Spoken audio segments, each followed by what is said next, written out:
For the chocolate spread we're showing you today, you will need Duja paste or a praline paste, for which we have a full video in our channel, so please have a look into it. This is how a praline paste would look like, and if you make it at home, you will have the chance to make it smoother or not, depending on how you want the spread to be. The more you blend it, the smoother it's gonna get. Once you've made a praline paste, or you've bought Duja or praline paste, it's now time to melt some butter in a saucepan. We are trying to do a clarified butter, so gently, slowly melt the butter and strain it through a fine mesh.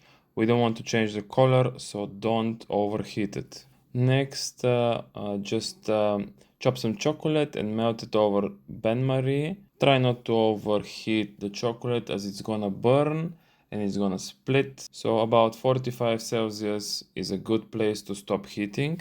Once it's done, you can mix together the chocolate and the praline or Duja paste and mix well until well incorporated. Lastly, mix in very well the clarified butter, and that is your amazing, ready to go at any point chocolate spread.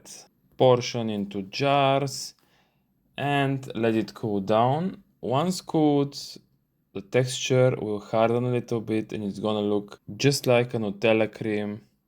And this is the spread that is ready to go on your pancakes. That is one of the easiest chocolate spreads you can do. Thank you for watching, and we hope you enjoyed this video. We promise you this is a delicious recipe you must try at home. If you did enjoy it, please follow us and subscribe with the bell button. And don't forget to share with friends and press the like button. This really helps us grow and produce more recipes like this one.